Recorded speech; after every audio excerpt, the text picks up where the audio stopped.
Support WrestleTalk! Give us a subscribe. Here's some news that'll shock you. AJ Styles is a really good wrestler.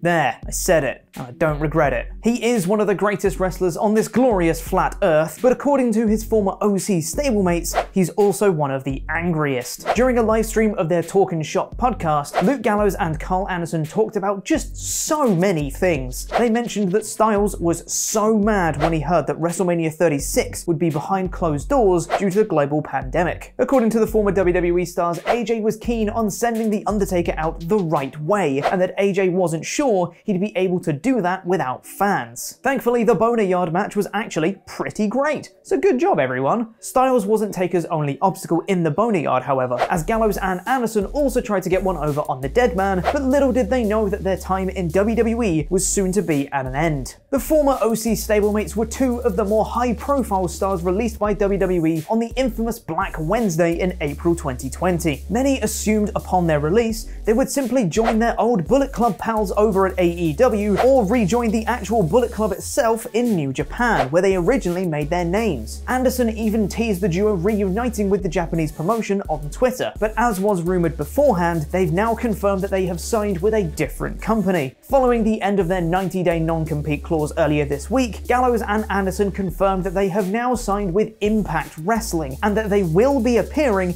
at tonight's Slammiversary pay-per-view. We don't yet know whether they'll be wrestling at the show, but the Rascals have issued an open challenge to any tag team in the locker room, so perhaps the Good Brothers will be tempted. We'd known for around a month that the tag team had likely signed for Impact, with Gary Cassidy of Sportskeeda the first to report the news. Do you think Impact was the right choice for Gallows and Anderson, or should they have joined AEW to join their stacked tag team division? I did it, guys. Stacked. Or do you think they should have gone back to New Japan? Let me know in the comments, because I'll be replying to people from out of the Impact Zone. The duo confirmed the news during the previously mentioned livestream of the Talk and Shop podcast, where they also shot on one of WWE's top executives. Wait, I thought that was only allowed during Talk is Jericho. One of the more discussed topics was that of former Raw executive director Paul Heyman, who AJ Styles recently called a bold-faced liar, and teased that Gallows and Anderson would reveal more when they could. And guess what? Now they can. Anderson mentioned that he would often have great conversations with Heyman, who would make it sound as though he was a huge fan of the tag team. But according to Gallows, Heyman is 100% full of bullshit and a lying motherfucker. Tell us how you really feel, Gallows. Shortly before they were released, the tag team was called to Raw to face WWE champion Drew McIntyre. According to Anderson, Heyman wanted McIntyre to pin both of them at the same time and assured them that it wouldn't affect them in the long run. I don't know about that one, Chief. They even went as far as claiming that Heyman was the whole reason they were part of the releases in April. According to Anderson, he'd heard a rumor that they weren't on Vince McMahon's original list of people to be released, and that Heyman was the one who put their names on it. They allegedly asked AJ Styles to ask around and see if this was the case, and according to Anderson, AJ confirmed it to be the case after speaking with Vince McMahon himself. Gallows went on to say that he was sad about their departure and that he felt bad about not being able to work with Heyman, and said that they regretted not joining AEW when they had the chance. If only they'd stayed a bit longer in WWE, because now Bruce Pritchard runs everything. Whoa-hey! There's tons more stuff to come out on that podcast episode, so make sure to check out WrestleTalk.com for the full details. But enough about Raw, it's time for a review of last night's episode of SmackDown in about 5 minutes.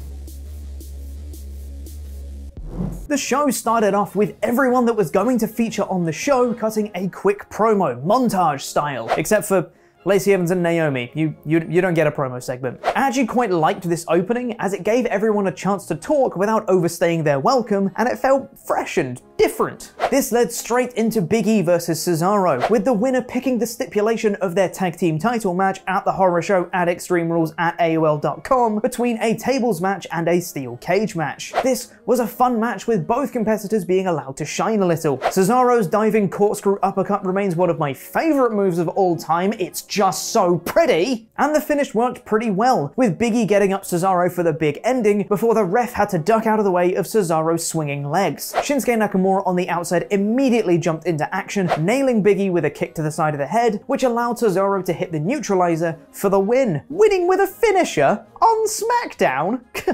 Unheard of. Cesaro and Nakamura then tried to repeat the table spot from last week before being chased off. All the while the commentary team was saying, is it gonna be a tables match or a steel cage match? In the swerve of the night though, in a backstage promo, Cesaro and Nakamura actually ended up choosing a tables match because that's what the whole feud has been built around. Of course they chose tables. After that was a moment of bliss featuring Alexa Bliss and her enthusiastic best friend Nikki Cross. I'm not joking, that's how they actually introduced her. #1 contender to the SmackDown Women's Championship, enthusiastic Nikki Cross. After teasing on social media and at the start of the show that she had a special guest on the show, Bayley and Sasha Banks interrupted and did their usual heel shenanigans, saying they're going to hold all the gold after Extreme Rules, and you know what? I hope they're right. But then Alexa Bliss said she didn't finish getting to introduce their special guest. Ooh, who could it be? The person who, according to social media, would have SmackDown a buzz. It was Asuka, which is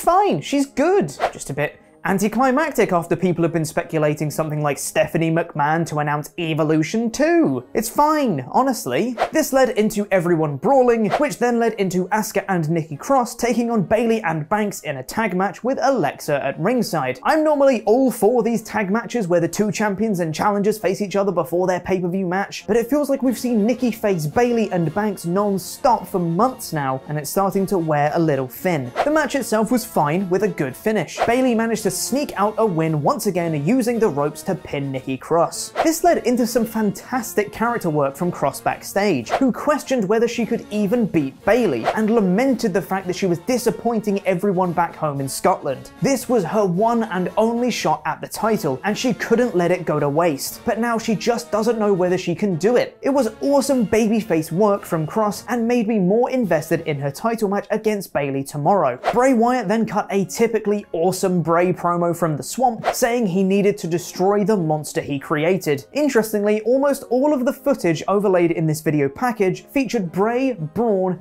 and Eric Rowan. There was next to no footage of Harper, but Rowan was specifically included, so don't be surprised to see him show up in the Swamp fight. Strowman then responded to this in the most babyface way possible by murdering John Morrison. Strowman squashed Morrison in a matter of minutes, but the whole time he was laughing maniacally and even busted out his old black sheep chokehold submission thing. Once again, it's some pretty interesting character work, and the brief promo after the match where Braun said he was going home has again made me invested in the show tomorrow. After a recap of the karaoke showdown from last week, get it off my screen you heathens, we had a very quick match between Lacey Evans and Naomi. These are two great athletes, reduced to feuding over a singing contest, and yes, it seems like Lacey Evans really did turn heel because of it. In a pretty clever spot, Lacey tied Naomi's hair around the ring rope, forcing Naomi to untie it, and turning immediately into a women's right for Lacey to pick up the win. A backstage promo from Jeff Hardy came next, where he compared fighting Sheamus to fighting addiction, before Sheamus came out of nowhere to bro kick him to hell. Weirdly though, it seems Sheamus and Hardy's bar fight is going to be on SmackDown next week, and not at Extreme Rules. And finally, it was AJ Styles versus Matt Riddle for the Intercontinental Championship in the main event, and this felt like a big deal, much more so than Styles versus Gulak did. Riddle reminded everyone that he is in fact really good, and then Styles said, actually, I'm also really good. This was a great match and had some really nice sequences in it, ending with a calf crusher being countered into the bro mission, only for Styles to squeeze out into a roll-up for the win. After a handshake between the two, King Corbin then came out and attacked Riddle, while Styles walked away. This was a pretty lame way to finish off the go-home show for Extreme Rules, when, as of the time of recording, that isn't a match on the card. But at least Corbin didn't get involved in the match itself. Take the wins when you can. So that was SmackDown in about 5 minutes. Overall, this was a fine show, which is a massive step up from last week. The matches were solid, but nothing was amazing. Some of the angles really did get me invested in Extreme Rules tomorrow, which is what a go-home show should do, but it lacked that big killer angle you like to see. So this SmackDown gets a smack bang in the middle. Thanks to the wonderful people at WrestleCrate. If you go to WrestleCrate.co.uk and use the promo code WrestleTalk, you'll get 3 photograph portraits inside your first box when you take out a subscription, including one from Ollie and Luke, but once again, still not me. WrestleCrate is a monthly mystery box full of loads of wrestling goodies, which has items from the biggest promotions in wrestling. Adam Blompier has rebooked Dean Ambrose's infamous heel turn.